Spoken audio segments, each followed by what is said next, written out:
Hello friends, welcome to Nagpal investments. आज की इस वीडियो में हम मिराई एसेट म्यूचुअल फंड्स की scheme Mirae asset emerging blue chip fund का कंप्लीट रिव्यू करेंगे।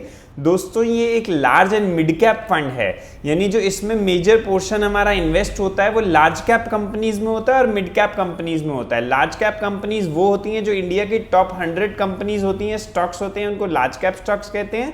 और मिड कैप स्टॉक्स वो होते हैं जो नेक्स्ट 150 स्टॉक्स होते हैं इंडिया के 100 के बाद, उनको मिड कैप और मिड कैप फंड्स कहते हैं। तो चलिए इसका कंप्लीट हम रिव्यू करेंगे। मेरा नाम पुनीत नागपाल है। अगर आप हमारे चैनल पे नए हैं तो इसे सब्सक्राइब करके जुड़ जाइएगा। तो चलिए इसका रिव्यू स्टार्ट करते हैं। ये फंड स्टार्ट हुआ था 9 जुलाई 2010 में। इसका एसेट अंडर मैनेजमेंट अभी 21,389 करोड़ रुपीस हो चुका है, यानी टोटल इसमें इतना इन्वेस्टमेंट अभी हो चुका है। फंड मैनेजर्स की बात करें तो मिस्टर नीलेश सुराना है जो कि स्टार्टिंग से इस फंड को मैनेज कर रहे हैं, और मिस्टर अंकित जैन है वो 31 जनवरी 2019 से इसे मैनेज कर रहे हैं। इसमें इन्वेस्टमेंट की बात करें तो दोस्तों, आप लमसम या एडिशनल इन्वेस्टमेंट इसमें नहीं कर सकते हैं। अभी फिलहाल इसमें कोई भी आप लमसम यानी वन टाइम इन्वेस्टमेंट नहीं कर पाएंगे। आप सिर्फ मंथली यानी SIP इन्वेस्टमेंट कर सकते हैं। मिनिमम 1000 की कर सकते हैं और एक नाम से ज़्यादा से ज़्यादा 2500 यानी 2500 की आप SIP इसमें करवा सकते हैं।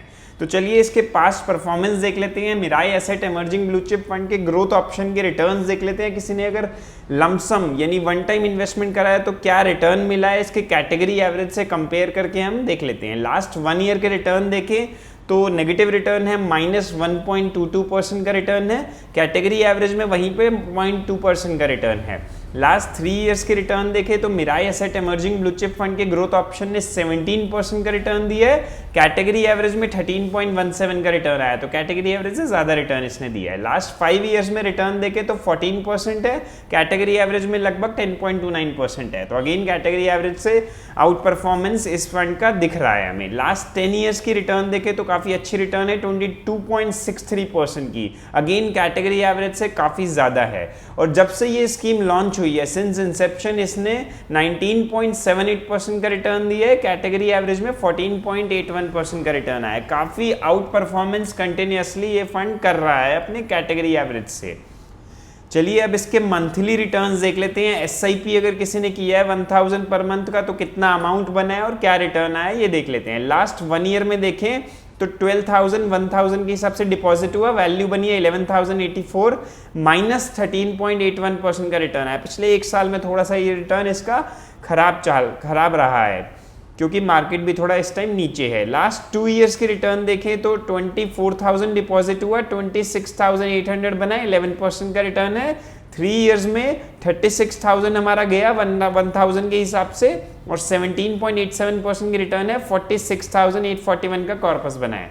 लास्ट 5 इयर्स में हमारा 88,903 का कॉर्पस बना है, 15.7% का रिटर्न है। और लास्ट 10 इयर्स के रिटर्न देखें तो 1000 के हिसाब से 1,20,000 गया और बहुत ही अच्छा कॉर्पस बना के दिया इस फंड ने। 3,45,000 का रिटर्न आया 20% का। बस दोस्तों, अगर आप इसमें इन्वेस्ट कर रहे हैं तो थोड़ा 6-8 साल के लिए मिनिमम टाइम होराइजन आपका होना चाहिए एज पर मी। चलिए अब इसके पोर्टफोलियो देख लेते हैं। लार्ज कैप यानी बड़ी कंपनीज में 46.8% का पोर्टफोलियो है, मिड कैप में 25.76 और स्मॉल कैप स्टॉक्स में 8.25% है। टैक्सेशन की बात करें तो ये एक इक्विटी ओरिएंटेड फंड है। अगर आप 1 साल से पहले पैसा निकालेंगे और आपको प्रॉफिट होता है तो शॉर्ट टर्म कैपिटल गेन देना होगा 15%। अगर आप 1 साल के बाद विड्रॉल करेंगे तो लॉन्ग टर्म कैपिटल गेन लगेगा। अगर आपको प्रॉफिट होता है 10% पे 1 लाख का कैपिटल गेन फ्री होएगा, टैक्स फ्री होगा एक फाइनेंशियल ईयर में। उससे ज़्यादा विड्रॉल होगा तो 10% का आपको कैपिटल गेन देना होगा। दोस्तों, इसमें टोटल 70 स्टॉक्स में इन्वेस्टमेंट है एट प्रेजेंट। टॉप के 10 स्टॉक्स की बात करें तो 36.44% का पोर्टफोलियो टॉप के 10 स्टॉक्स में काफ़ी डाइवर्सिफाइड है। 3 सेक्टर्स जो टॉप किए हैं उसमें 47.63% का पोर्टफोलियो है। चलिए अब इसके पोर्टफोलियो पे और नजर मार लेते हैं। टॉप के 5 स्टॉक्स की बात करें तो ICICI bank, HDFC bank, Infosys, axis bank, Reliance industries जैसे स्टॉक्स हैं। टॉप का 5 स्टॉक्स में 23.38% का पोर्टफोलियो दिख रहा है हमें। टॉप के 5 सेक्टर्स की बात करें दोस्तों तो फाइनेंशियल सेक्टर में 28.25% का पोर्टफोलियो है, हेल्थ केयर में लगभग 10%, टेक्नोलॉजी में 9.3%, ऑटोमोबाइल में 9.23% और एनर्जी सेक्टर में 8.61 का आपको पोर्टफोलियो दिखेगा। टोटल अगर देखें टॉप के 5 सेक्टर्स का तो 65.46% का इन्वेस्टमेंट है। चलिए ये तो हमने देखी रिटर्न्स और कितना इसका पोर्टफोलियो कैसा है। अब देख लेते हैं इसमें किस हिसाब का रिस्क लिया गया है। रिटर्न्स तो इस फंड के अच्छे हैं ही, हमने देख लिया है। अब हम इसके रिस्क रेशियोज देखेंगे और क्या उसका इम्प्लीकेशन होता है वो देखेंगे। स्टैंडर्ड डेविएशन की बात करेंगे दोस्तों। स्टैंडर्ड डेविएशन बताता है कि एक फंड में कितना वॉलेटिलिटी है, कितना रिस्क है। जितना ज़्यादा स्टैंडर्ड डेविएशन है या नहीं उतना ज़्यादा फंड रिस्की है। फंड का स्टैंडर्ड डेविएशन है 21.27, कैटेगरी एवरेज का 19.22। इससे पता लगता है कि हाई वॉलेटिलिटी इस फंड में आपको दिखेगी। शार्प रेशियो की बात करें तो दोस्तों शार्प रेशियो बताता है कि average return risk free rate के मुकाबले एफडी वगैरह जैसा होता है रिस्क फ्री रेट, उसके मुकाबले कितना ज़्यादा एवरेज रिटर्न फंड दे रहा है। जितना ज़्यादा पॉजिटिव शार्प रेशियो होगा उतना ज़्यादा अच्छा फंड को माना जाएगा।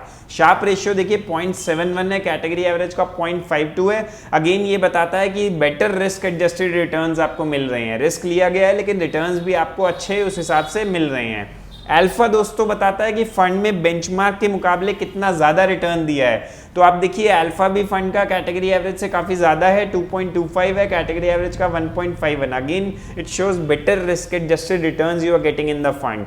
तो आप इस फंड में अगर एसआईपी करना चाहें लॉन्ग टर्म के लिए तो ये एक अच्छा फंड कंसिडर आपको कर सकते हैं आप इसको। तो दोस्तों ये थी आज की वीडियो। आई होप आपको इन्फॉर्मेटिव लगी हो तो लाइक करें, हमारे चैनल को सब्सक्राइब करना मत भूलिएगा। Thank you for watching friends, good bye.